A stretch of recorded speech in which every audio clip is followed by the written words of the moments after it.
2. As cadeias magnéticas. Quando as vontades se unem, formam cadeias magnéticas, egrégoras. Por afinidade simpática, formam-se e propagam-se socialmente espontâneas cadeias de sentimentos, comandadas desde o centro por indivíduos manipuladores.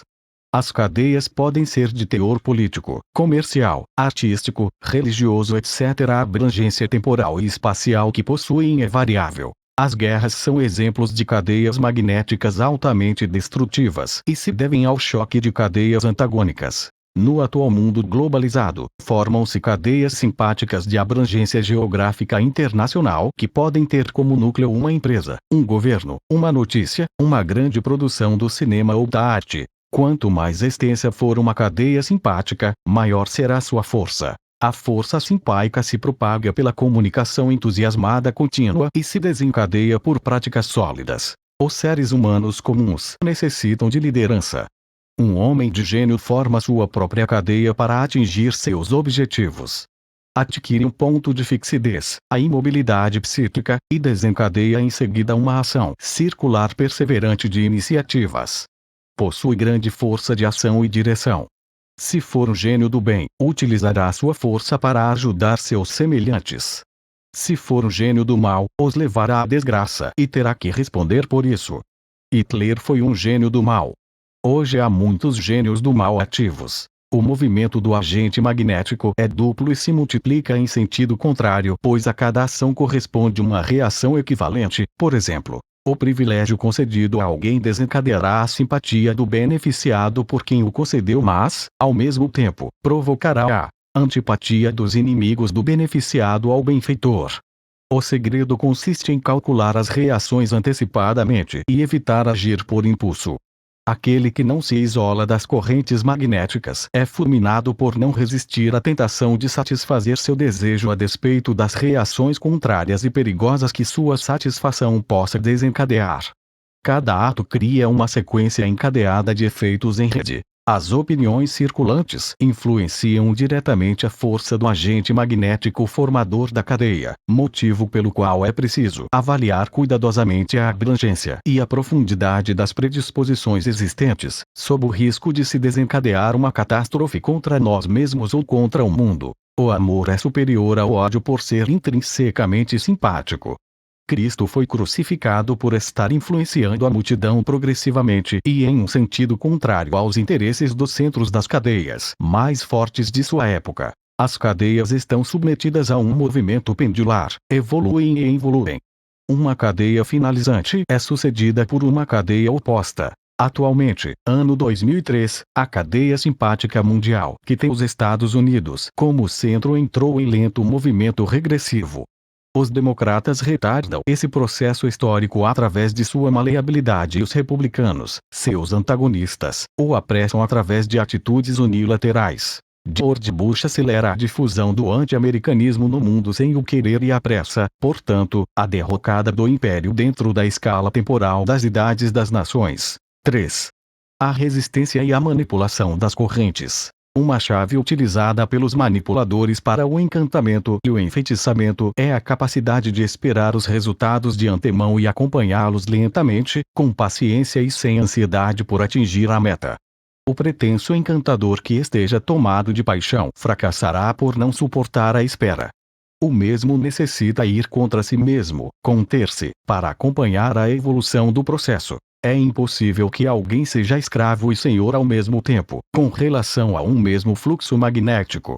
Se uma pessoa estiver imune à atração, será senhor do objeto. Se for vitimada pela paixão, será escrava.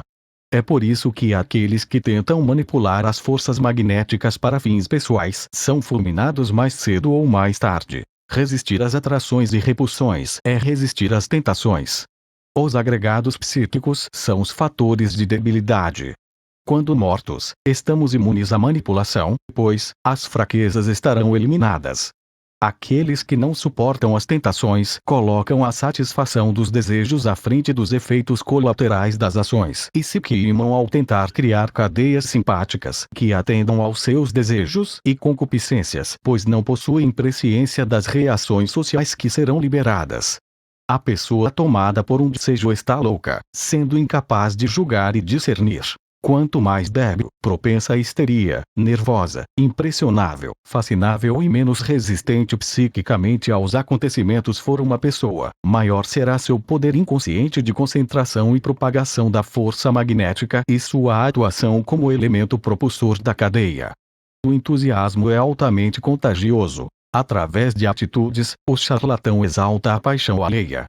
Entretanto, a paixão concentrada é altamente contagiosa e pode fulminar o pretenso manipulador em um movimento retrógrado caso esteja tomado por desejo passional e não se isole da corrente magnética que concentrou e começou a movimentar. O isolamento se consegue pela recordação de si e pela morte dos egos. Quanto mais mortos estivermos psiquicamente, tanto menos condicionados estaremos e tanto maior será nossa capacidade de nos comportarmos de maneira a simpatizar ou antipatizar com o outro. A dissolução dos egos erradica os condicionamentos comportamentais, nos proporcionando liberdade interna para agirmos tanto de uma maneira como da maneira oposta, de acordo com as necessidades circunstanciais. Ao invés de vítimas, nos convertemos em senhores das circunstâncias. Para dominar o fluxo dos acontecimentos é necessário, antes de tudo, não possuirmos condicionamentos comportamentais. Os condicionamentos comportamentais são fraquezas por onde somos manipulados pelas circunstâncias. Aquele que se entrega a uma paixão não pode dominá-la pois está dominado. O simples aparecimento de um velhaco que o tome através desta paixão o converterá em escravo. Aquele que estiver imune a um magnetismo, ou seja, a fascinação e, consequentemente, sem o condicionamento comportamental correspondente, pode influenciar algumas paixões do próximo por meio de outras paixões que o mesmo possua, pois os fluxos libidinais de cada pessoa são múltiplos e conflitantes. Deste modo, podemos fazer com que uma pessoa que nos odeia passe a nos amar ou decepcionar alguém que nos admira. Toda ação, atitude ou comportamento exercem efeito sobre os sentimentos de quem a sofre ou presencia. Enquanto tenhamos os egos vivos, seremos manipuláveis. Se, em um dado instante, alguém for incapaz de nos manipular, isto se deverá unicamente ao fato de não estar emitindo os comandos corretos. Somos robôs viventes, de carne e osso, autômatos que atuam mecanicamente de acordo com as circunstâncias. Basta que sejam apertados alguns botões para que tenhamos certos sentimentos, determinados pensamentos e executemos automaticamente as ações correspondentes. O que impede nossa total manipulação é unicamente o desconhecimento dos corretos comandos por parte do manipulador e não nossa resistência ao fatal poder do magnetismo universal. Este é o ponto central a ser compreendido. O desconhecimento é a causa das tentativas de enfeitiçamento e encantamento que surtem efeitos contrários aos almejados. Explica, por exemplo, por que um homem que entrega flores de joelhos a uma mulher não conquista seu coração ao passo que outro que a ignora ou rejeita por considerá-la feia torna-se objeto de sua obsessão. O que ocorre aqui é um desconhecimento da mecânica do magnetismo. Aquele que entrega flores não compreende que seu ato surte um efeito oposto ao esperado. São fatos interessantes de se observar as provocações irritantes que visam enfurecer ou as agressões que visam ferir o próximo. O agressor/provocador necessita do sofrimento de sua vítima e atua de modo a alcançar esta meta, tendo por motivação a crença de que seu ato surtirá o efeito imaginado. Quando o efeito obtido com tais atitudes hostis é oposto ao esperado pelo manipulador, este sofre as consequências do processo que criou. Isso se chama efeito especular do feitiço. O velhaco, ao tentar ferir, está movido pelo desejo de causar sofrimento e, portanto, submetido a uma paixão. Se a psiquismo da vítima, por sua peculiaridade natural ou treinamento espiritual, repele a força magnética, isto é, não aceita a influência, a paixão do agente não é satisfeita e o mesmo sofrerá na proporção dos seus desejos de causar o mal, os quais se converterão em verdadeiros parasitas interiores que o tragarão vivo. Por isso se diz que o feitiço repelido retorna àquele que o lançou. Exemplos. Se um homem tenta me ridicularizar ou irritar e descobre que seu ato provocador me faz bem ao invés de mal, por eu considerar sua atitude ridiculamente engraçada ou agradável, sentirá em si mesmo os estados emocionais negativos que havia destinado a mim. Então se enfurecerá com a intenção de me amedrontar para que eu sofra com medo, mas, se descobrir que considero suas ameaças vãs por serem visivelmente inofensivas, sofrerá mais ainda. Seu sofrimento será diretamente proporcional à sua impotência em me fazer mal. Seu sofrimento somente irá abandoná-lo quando conseguir me causar algum dano. O fracassado manipulador insistirá dia e noite na tentativa de transferir sua dor para mim. Sua situação será ainda pior se eu não lhe houver dado nenhum motivo para me odiar.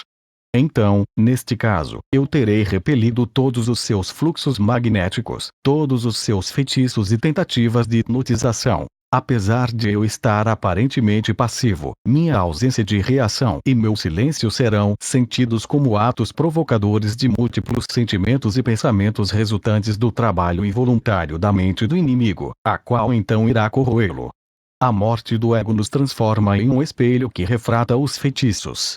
Exemplo: um vendedor que fracassa em encantar o cliente, um sedutor que se apaixona miseravelmente por uma mulher que tentou encantar, etc. É importante emanciparmos a vontade, torná-la livre das influências das circunstâncias, o que se consegue por meio da morte dos egos.